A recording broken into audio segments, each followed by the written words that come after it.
What up? We are live. I We're was live, just going baby. to ask you the question. Are we at 15? I always We're got to 15. ask. Yeah, episode 15, baby. I always got to ask you, Drago, like, what are we again? You do a very good job of keeping track of this. So this is the Third Chance Foundation podcast. Hey, Brock, we call it the third chance because I've been given three chances on life. I was the bastard child of a one-night stand, and somehow I believe 17-year-old mom at the time, still haven't met her, but decided to give me a chance on life, and didn't have an abortion in a scary situation for her. The second chance I had was I got popped with tons of ecstasy, tons of cocaine, tons of weed, and I got leniency from the judge and the state because of my character, because of my athletic background, because I was doing good in school. So should have went to prison probably for a long time, and got an opportunity to rehabilitate, and did well with that. Rehabilitated for about 6 years. Then I got really into having success in the mortgage industry. Started to have a lot of money flowing in, and just flew out quicker on the same drugs that I got in trouble to when I was in high school. So January 18th, 2010, I tried to take my life by overdosing. Had a little intervention, I believe, from God, and got my life together. Got in a program, got a sponsor, transparent with the people around me and that cared about me.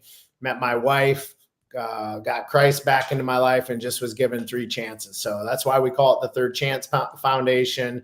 And got to meet my friend Drago here the last couple of years, saw his story, his recovery. I'm 14 years clean. He's 5 years clean. We had different drugs of choice, but still both addicts at heart, and need to wake up every day knowing we could slip back into those bad patterns if we don't continue to do the work to improve ourselves and help those around us. So we said, hey, why don't we jump on a podcast and see who we can help out and see who we get to meet. And he told me your story and that he'd been following you and said he'd reach out, and here we are. So I'll let him kind of go of how he found you, and then we'll let you talk a lot about the Fentanyl Project, and him and I both will grill you with some questions, and we'll let you kind of take over the call.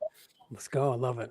Yeah, baby. Cool. So Brock, I appreciate you coming on here. So I'm a big Instagram guy, and my algorithm decided to connect me with you, right? And I was watching your videos, and I love all the harm reduction that you're doing in Arizona. I used to live in Arizona, so that's why I feel like I kind of connected with you before I came back to Vegas. I was in Arizona for a good minute, and I know how hardcore it is in Arizona, right? Because you're right on the border, and all the drugs are flowing in there, and it's super, super easy to get drugs. So appreciate the opportunity to come on. I wanted you to kind of talk about how you came with the Fentanyl Project and how you got to doing what you're doing, and then we can just ask you some questions from there. But I'd like you to kind of roll through how you got to where you are right now. Right on, man. So I was a police officer right here in Mesa. Cool. And so my addiction started as a police officer. So I was two events that kind of happened. So I come from a very structured religious family. Addiction, AA, we didn't know anything about that. We had no concept of it. It wasn't. I'm 52 years old, so I'm an older guy. It wasn't something we talked about, right? It wasn't. It was kind of taboo if you were struggling. So when I was a police officer, there were two events that kind of solidified how much I didn't understand about addiction. First one was on December 27th. I actually shot and killed a guy, and who was an alcoholic. This would have been a 6 DUI. Took us on a pursuit down US 60. Ended up in Apache Junction. Flipped around. Came back into Mesa. Got us into a cul-de-sac. We did a felony stop on him. He gets out of the car, and we did everything possible to get this guy not to die. We tasered him. We pepper sprayed him. We soft hands. We beanbagged him. I'm like, he took 2 rounds in the ribs by a beanbag. And I'm like, damn, this guy ain't right. Got back into his truck, head on to my car. I shot him twice through the windshield, and took his life. But the crazy part was this was 2 days after Christmas, and my mind was racing. I'm like, man, at what point in time did this guy get so out of control in his life that alcohol took total control, that he wanted to die? wanted suicide by cop. You know what I mean? So Yeah. like I didn't understand addiction. It was kind of like that was even more difficult to comprehend than shooting and killing him, if that makes any sense. I shot him through the windshield. So it was it was raw, man. It was tough. And I remember dragging him out of the car and seeing the wounds. And I'm like, shit, dude, this was 2 days after Christmas. Like, what's going on in this dude's life? So that was the first one. The second one was April 11th, the next year. I got involved in a prostitution sting, not really a trafficking, where the mom was prostituting her 14-year-old daughter in exchange for drugs and sex for, that's what they were doing. And she ended up running us over. We stopped her. She put the truck in reverse, ran my foot over, broke my ankle, and then snapped my knee out. Right. And the whole time I'm like, dude, first of all, who puts their daughter, a 14-year-old girl, in this situation? Yeah. And in the car, a lot of people, man. A lot of people do. Right. Yeah. But for me, it was incomprehensible. I couldn't even I couldn't explain it. I couldn't articulate it. And it just made me mad until that moment when I went to the hospital and they put me on opioids for my injuries. And I was like, man, I remember the feeling. I was injured in football. I'd had a previous knee injury in the police department. And I remember the opiates. I loved them. Just the comfort, like a warm blanket, right? It was like, yeah, I like this. The angel in your veins is coming in your veins, and you're just like, oh man. Best. Wu doesn't understand that because he was on cocaine. I mean, he was rocketing. We were just like oozing into I like the upper. Yeah. And so those two situations kind of got me. The first day I went to my doctor's office, my doctor told me this one thing that kind of changed the trajectory of my addiction. He said, Brock, you're a cop. You'll never get addicted to this stuff. Don't worry about it. Be on your way. And I'm like, damn, he was sending me home with 390 pills, those big bottles.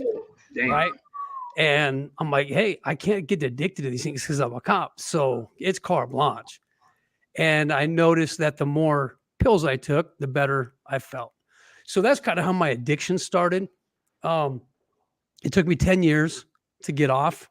I ran that course. I medically retired because of my injury, so I didn't lose my profession. I have a retirement from the PD, a pension, which is nice.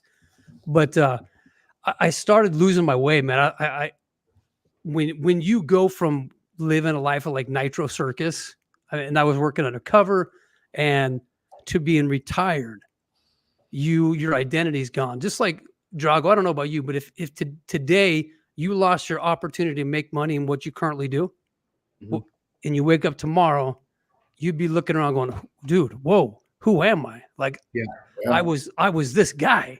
I'm in Vegas next week doing this big thing. I don't know who I am anymore. It's what spiraled me out of control. I mean, that was the financial crisis. I lost my mortgage company. I'd built a mortgage company up and from 24 to 28 years old. Had got out of all the addiction and the partying and built a company. And then it was taken like within literally, it was 4 months and it was done. Right. Gone. So same thing. I know the feeling. Yeah. So when they retired, I remember when I went into the police department and they sat me down and like, hey, we have to medically retire you. You're unfit for duty. And I'm like, whoa, I got a guy that's riding a motorcycle at 350 pounds. I know I could outrun him. Right. And then they said something. He goes, but do you feel comfortable getting in a fight on your knee and protecting your brother? And at that point in time, I'm like, you win. And so it kind of took a piece of me. And it just felt like I didn't know my identity, that I am that we talk about in recovery so much. It was gone. It was lost. And I'm like, dude, I need to do some building blocks. So instead of doing that for the next 10 years, the more pills I took, the better I felt. 100%. And so it kind of took off on a life of its own. I did detox by myself. I know Drago probably knows the opiate withdrawal symptoms, and that was the worst thing I've ever gone into my life. And so I get clean. I didn't get clean through AA because I didn't even know about it. Right? I didn't go to meetings. It was just in that bathroom when I detoxed. I had a personal relationship with God. Yep. You know, when you're in the depths and when he's the only guy that will listen to you and you can reach out to him. That's what happened. I developed a personal relationship. And so the 7th day when I walked out of that bathroom, I haven't gone back to use not one time. Oh, And I've had 3 How long surgeries ago in the was last that? year. What's that? How long ago? 14 years. You've been clean Nice. 14 like Yeah. me? Yeah. And I had 2 plates put in my neck this year. I had my shoulder redone and my hand surgical repaired. And I didn't do it because I was like, You're Drago, scared. I'm sure you could. Yeah. That fear of going back to using. Yeah. Dude, I can't do it. I can't do it ever. So Yeah. let's unpack this a little bit because it's so funny, Drago, how every time we interview someone, there is something that happened before the event, especially with opioids, that I think psychologically affected them, and then it's the physical, but it's the psychological trauma before, and I find it so interesting with Brock. So, it was the trauma or the impact of you killing somebody in the line of work, and sounds like that was the only option at that point, right? Is take their life or lose yours. Yeah, right? absolutely. So what changed in you after that, both like mentally, and do you think that led to some of the addiction? I don't think the shooting did. I don't think the shoot. No, I think that was so clear. It was so textbook on what we did. He actually hit my car after I shot him. He actually bumped into my car. That's how close the shooting happened. So I don't think it was that. I think it was the totality of the circumstances through post-traumatic stress. Like I had gone through so many stressors. I always compare it to a trash truck driving down the road, and trash is just flying out of this. It's overflowing, and I'm the only guy not seeing the trash flowing. Right? Yeah. Everybody behind me is getting touched by it. They're being affected by it, but it was a mess inside my home. You know what I mean? And so I think the totality of all the things, all the events, the shooting, the watching a baby die, watching a girl burn, stuff like that, it just started adding up. And the opioids took those messages and those feelings away. Gone. Completely. Like, no, like I always thought I was the life of the party. I was the one everybody loved. I'm the fucking funny dude. Like nothing, trauma, anything, gone. Gone. Yeah. So that's part of the psychological addiction of it. Right? Yeah. You know what's crazy is I think at first detox, and Drago could probably confirm this, I think it was a very physical addiction, right? It's taken away a pain mentally and the physical pain. But when you stop using, those opiates become super physical. Yeah. Super mental, where the physical is gone. Everything that it was cleaning up is gone, but now it's here, bro. Now you got that mad battle in your head. Yeah. So which what for me took like a long, I was gonna say for me, like I didn't just get clean and stop. Like it was this long process. So for me, I had to I wasn't using substances, but I would go to a doctor. I got on this stuff called Suboxone, which that stuff works, but that was what clicked my head off for not thinking about any type of drugs, because that was my problem. I would get clean and I just could not put it together to like put some time together, because I would just like start thinking about other stuff, and I'm going to the drug dealer's house. So what sort of psychological treatment or changes did you have to make, Brock, after you went through the detox to stay away from the opioids? Dude, I became obsessed with working out. I became obsessed with hiking, with paddleboarding. You know what I mean? Like anything that I could get those endorphins quickly dumping, I was in. And so that was really, for me, the only thing that worked for me. Yeah. And I'm ADHD as hell, like for reals. Even sitting on a podcast, I'm like jittery. You know what I mean? But I went to meetings, man, and I could not stay focused. You know, I'm looking what number speaker I'm going to be, when it's going to hit me. What am I going to say? I'm like, I'm not listening to anybody else. I'm like, what's the topic and shit? You know, I'm like, I'm frantic, dude. So So for me, it just, I didn't ever feel calm Yeah. in those meetings. Yeah. And so like, it just, that right there, I needed to be outside. I needed to be just moving. Yeah. That's so what I've been talking a lot is, hey, how I know I recovered and how I've been able to stay sober is I had to do 4 things. First was faith, my faith, right? I had to get back to God. I had to surrender to a higher power. I had to know there was someone in this that was in it with me besides myself, right? Then it was fitness, right? And having a routine and having a morning routine, right? And then it was friends. I needed to reshape my friends and who I hung around with and have some honest and vulnerable conversations with them about my stipulations or my non-negotiables to hang out with them, right? Because I couldn't put myself in certain situations that he used to put me in, right? And then I needed to reintroduce the fun back. I needed to learn how to go back out and do the things I used to do without using, right? Because you can't just stay away from everything your whole life, right? That's running and hiding. But also, I think the what you just said is discipline to a routine, discipline to my calendar, right? White space in my calendar equaled white things up my nose. So I had to keep my calendar all full of stuff that didn't allow me to go use and didn't allow me to go do those things. I like the word he used though. He was obsessed. Yeah, obsessed. It's a great word. So tell us about the Fentanyl Project a little bit and the work you're doing now and how you've, climbed out of the hole that is addiction and started to give back to the community and just some of the work that you're doing.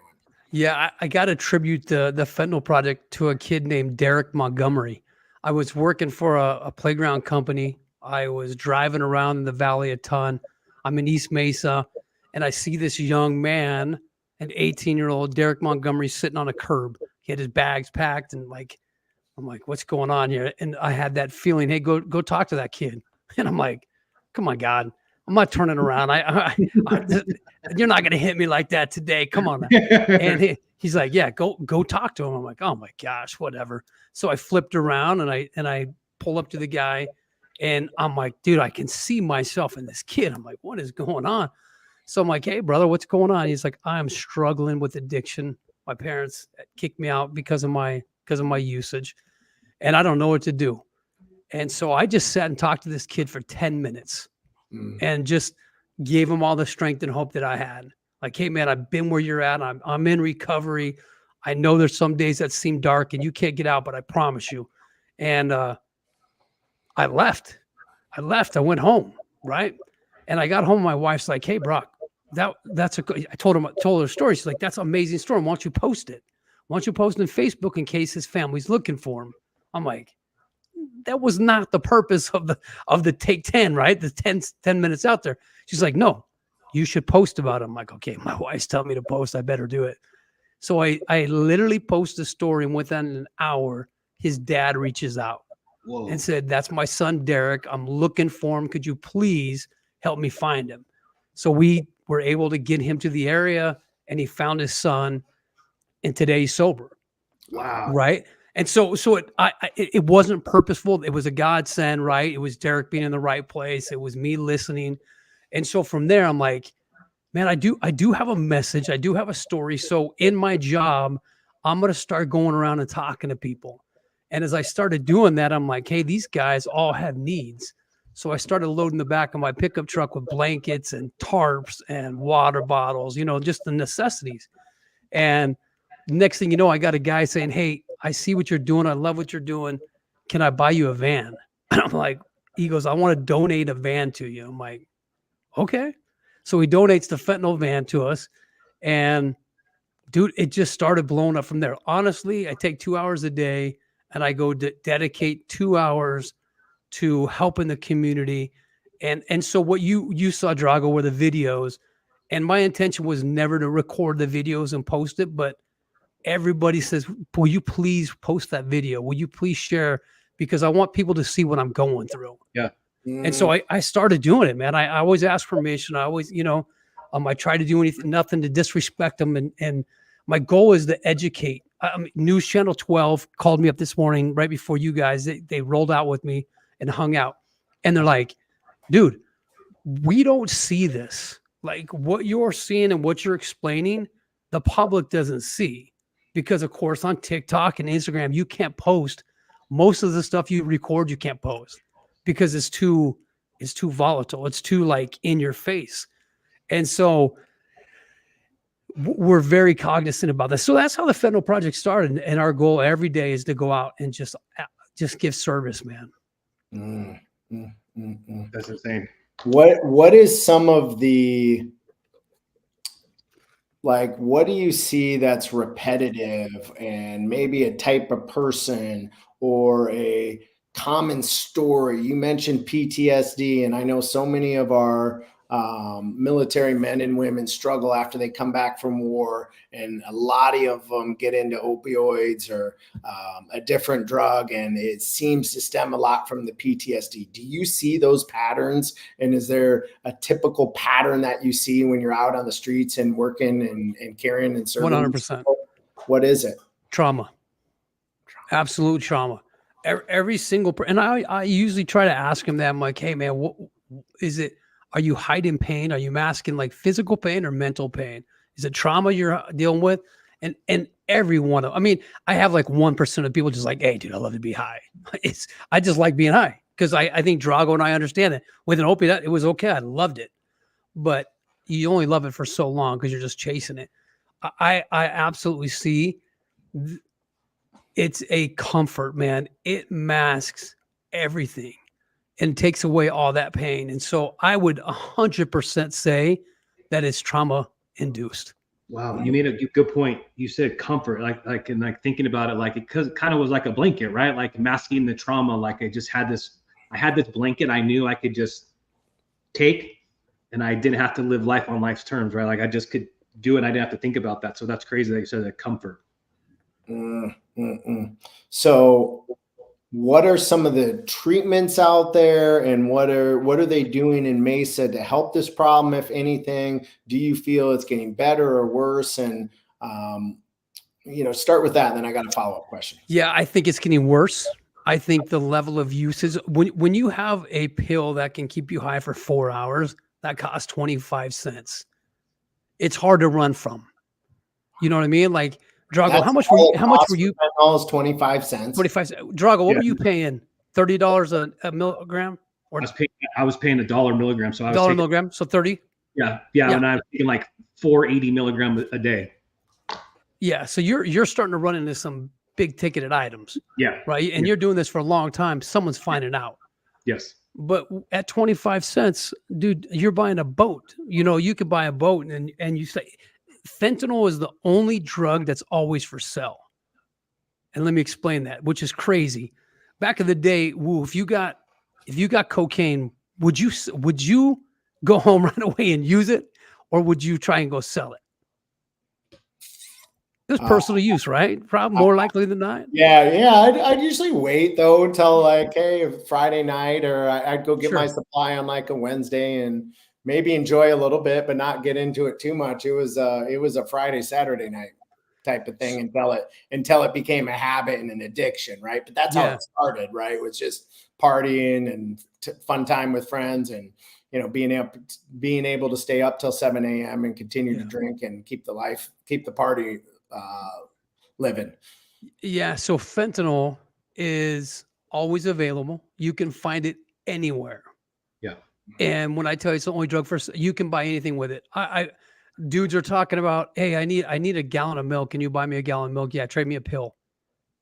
Like it's the only thing that's tradable out there. I mean, I know other drugs do it, but usually people don't want to trade dope. Once they get it, they're like, hey, this is mine. I'm going to go home and use it in private. Yeah. But it's always just pivoting. But every bus stop, every tram, I mean, everything you see here, it's so widely used. And is it usually like what do they call them? Blues, right? In Arizona? Yeah, blues. Is that primarily how in pill form? Yeah. Now Fetty powder is coming in. So Fetty powder is an actually pure form that looks like cocaine. Just like if you put it side by side, you would have a hard time telling the difference. Whoa. And so, yeah, And this is like hell. To explain it, I have addicts that use 100 pills a day. And then I always ask them, hey, have you tried Fetty? Hell no. That stuff scares the shit out of me. Yeah. And so because they've seen people overdose and they just don't want to die. They can build a tolerance up with the pills, but they can't with the Fetty powder. Why do you, I mean, you're there in Arizona. Why is so much more coming into supply? The border. Yeah, we're the first line of defense. It comes to the border and lands right here. Yeah. Right. And then it gets dispersed a little bit and then it gets shipped everywhere out. But it's coming right. I mean, you're seeing it in Mesa come across the border, and it's a noticeable difference since the borders have opened up. Is that a fair statement? Man, it's dude, in the amount of people using is skyrocketing. Yeah. And what's funny, you see like the bloodline, that's like the primary. Yeah. And what's funny is there's a stat that came out that all states they're kind of reducing on opioid deaths. And that's true. Arizona's continue to go up. But what's happening is the stats, I mean, you know how you can always manipulate stats. Yeah. What's happening is the Narcan is saving so many people a night and so many people a day. And the homeless people are saving each other like time after time. Yeah. I mean, I've known one guy that overdosed 10 times already. And just has the Narcan with and for the listeners watching, Narcan is a drug that you take that will stop. I mean, you describe it better than I can. Go ahead, Brock. Yeah, it's just Narcan is just a name brand like a Nike is. Naloxone is actually the medication that will go in, attack the receptors, knock the opiate off the receptors, and then flows in the body so the person comes back to life. That's really all it is. And dude, it's crazy. Like the numbers, if Narcan wasn't available in Arizona, we'd see. Yeah. Crazy. Crazy. What you're saying is usage way up. The only reason the deaths are coming down is because we now are educated on Narcan and have the Narcan supply to be able to combat the increased usage and the increased overdoses. Yes. But here's the problem. Nobody's coming out of it with one dose. Now we're having to use like 6 and 7 doses. Wow, I didn't know that. That's crazy. Well, here's the reason. I don't know if you guys have been hearing about xylazine. Yes. Is that trank dope? It's in everything. It's in the meth. It's in coke. It's in everything now. And what's crazy is the cartel. These dudes are geniuses. You know, I mean, they're business people. If you know what I'm talking about. So what they'll do is they'll throw out a new strand of an opioid, like you hear about so trank dope's been out, nitazine's been out, all kinds of different strands are in the fentanyl today, and so it's just it's keeping people sick. That's what it is. Yeah. So we both have teenage kids, right? We both have addiction in our DNA. What would be the conversations to all of our listeners that have kids, and to us? What advice would you give us on how to talk to our kids and how it's different from, you're just a little bit older, you're like 6 years older than me, Brock, but how it was different from when we used to now? Yeah, we weren't dying. Yeah, we weren't seeing our friends die. Today we're seeing that. So I'm proud that you would even have that conversation. So that would be the first thing, dude. It doesn't matter what you say, just say something. Like open the lines of communication. Parents today are so scared to talk about it. Yeah, because they think, oh, if I talk about it, then my kid's gonna go do it. No, your kid's gonna listen to you. And so open that level of conversation. Second thing I would say is don't use anything that you don't get from your mom or dad. Don't go to a party and say, oh, I got cramps. I have 4 daughters. I have cramps. Do you have an aspirin? Do you have anything? Don't do it. And the reason is because I worked with a detective in Ohio. They did a traffic stop on a car. When they seized the dope, they were fentanyl pressed Tylenol pills. Whoa. It looked exact. I can send you guys pictures, but it looked just like Tylenol, stamp with the Tylenol on one side, T on the other. And so you give that to your buddy, your friend, your son, your kid, and You're you look dead. down and it says Tylenol. You're like, hey, that's safe. And so then they end up overdosing. Here's the scary stat. Ready? 66% of the youth that are dying in America, 66% that are dying from fentanyl overdose are dying in their own home.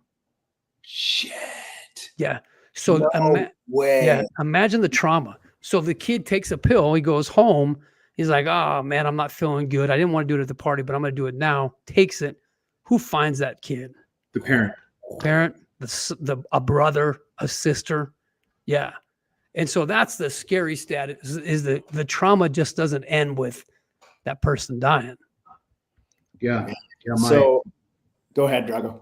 I was going to say some on my team, the same thing. His brother was in recovery, used, and family found him. Yeah. The next day. I just had a family member pass away. They found her in a car. She'd been there for a couple of days. Decomposing.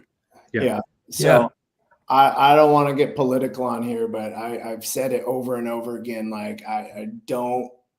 There's several things. Like you should vote on what keeps you and your family safe and gives you the best opportunities in life. And really, for me, the least government control. I just need them out of my way and regulations and BS and tying up business. Right. Let me operate to be successful. Right. Keep our country safe, which is not happening right now. Proof from Mesa, Arizona. Right. And provide me safety. Right. And that's not happening right now. Yeah. And you know what? Here's the thing, bro, just shut the border down for a minute. Even if it's against your political views, shut the border down so we can breathe for a second, so we can regroup and develop a plan. We have no effing plan. Yeah. And that for me as a parent and law enforcement, it just pisses me off. Like it's not how we operate in America. I've never seen it like this. Right. So if I know, it's like putting a Band-Aid on a bullet hole. Yeah. You know what I mean? Like just close it down. It's intentional. Harm us. Yeah. We're not run anymore by our own country. We're run by other powers that are benefiting by this policy. Yeah.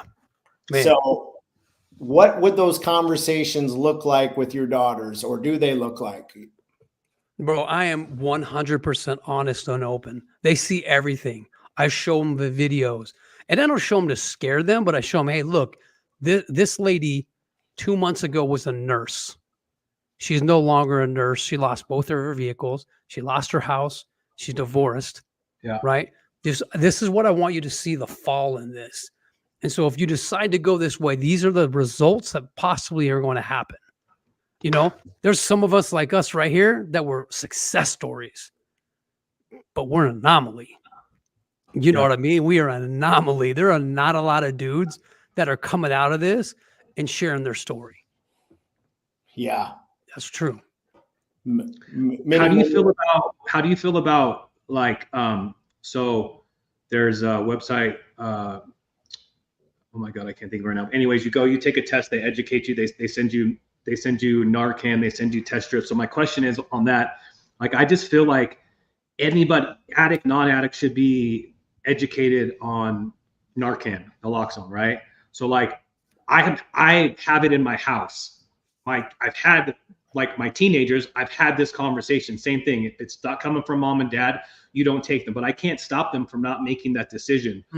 So do you agree to like, I have it in the car, like they're going to start driving. They know what it is. They know how it works. Now, I don't know if that's the right thing to do, but that's just how I'm running it with my kids. It's like, dude, it's like having a fire extinguisher in your house. If you need it, you're glad you had it. Yeah, that's a good point. So, I never thought you know, like I carry mine in my car. I carry it in my fanny pack next to my gun. I carry it everywhere because you don't know. I mean, it may not be you or your kids, but it might be their best friend that came to your house and took a pill. Yeah. And so I have it. In the house, yeah. Yeah. And I have them with me. So it's just for safety, man. That's all. Okay. So yeah, you're doing the right thing, man. Talk about it. Be open about it. It's killing 107,000 people a year. It's gonna, Holy yeah, and that's a low number. That's a low number. Last year was 107,000 Americans. So a decent sized city gone. decent sized city, man. Every 11 minutes, somebody dies from an overdose from fentanyl. Yeah. So that, I mean, guys that are listening, and we'll create some cuts. This has been awesome, Brock. I'm just super grateful for your time and what you do and your transparency and your honesty. But whatever you do, it is not like the truth is my parents never talked to me about drugs once. I grew up in a home similar to yours. My mom saw all my cocaine when I came home from college. It was all chopped up. I accidentally left it out. And she's like, why do you crush up your Tylenol like that? Yeah, she was so naive or just unwilling to have the conversation and so scared of it that I think if they would have said something, I probably would have been more cognizant and aware that I shouldn't go down that path, right? But they didn't. It was radio silence, nothing. So if you're listening, you have to have a conversation and education with your kids. And you hear it from 3 people. I have another great friend who's been a mentor to me. He's helped me out a lot. His kids are grown. And he's like, dude, he's like, think Howard Stern. I shock jock him. I thought my daughter was going a little too far with the guy. I just stopped her in the car and said, are you giving blowjobs? Are you, and I forget the boyfriend's name, like, are you having oral sex? And it's okay if you do. I want you to know you can talk about these things to me, but just shocked her with it. She's like, oh my God, Dad, no, I wouldn't do that. He's like, I just want you to know you're going to make your own decisions and you can talk to me about anything. And I think that relationship, that it's not okay, but there will be no judgment and there will be no disappointment. We will work through it together. But if you go down this path, hey, Drago, 5 years, right? Sober. How long did you use? A long time, more than 10 years. 10. Me, I was more than 10 probably like 15. Yeah, more than 10 for sure. How long did you use, Brock? 10.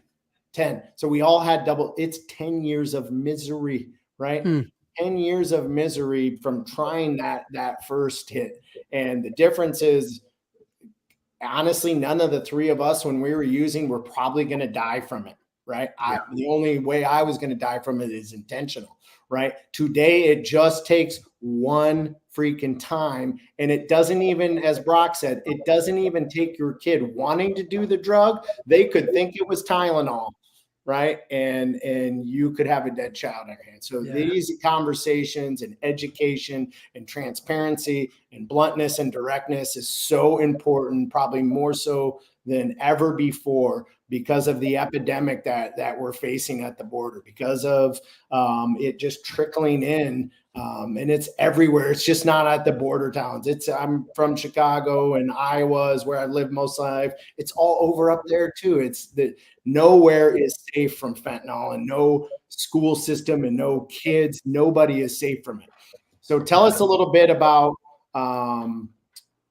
I want to hear, like, what has been the thing you've been most proud of in your work, and what's been maybe the scariest thing or hardest thing?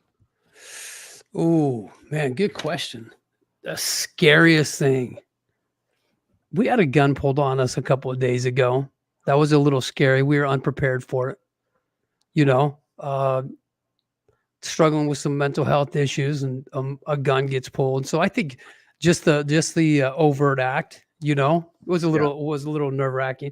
But to be honest with you, we're pretty prepared for that stuff. So coming up on people that are overdosed and we Narcan them and bring them back to life, that's always scary. That adds some more trauma to your list.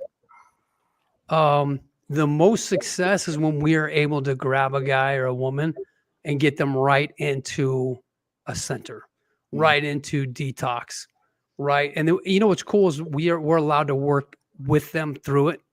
We have a couple of different programs that we work with here, so we can get them into a detox center. We can follow them. We can come take them lunch. We can meet with them. So when they get out, see, that's the biggest problem. That's the biggest failure in America right now, is these men and women go to a treatment center, and for 30 days, they're around like-minded people. They're just inundated with success, no drugs, everything's positive. and then you pop them out of there in 30, 60, 90 days, and you put them right back in their environment that was chaotic, that hasn't been cleaned up, where their wife's pissed off and hates them or whatever, there's trauma, and you didn't help them break that trauma bond. You didn't teach them anything.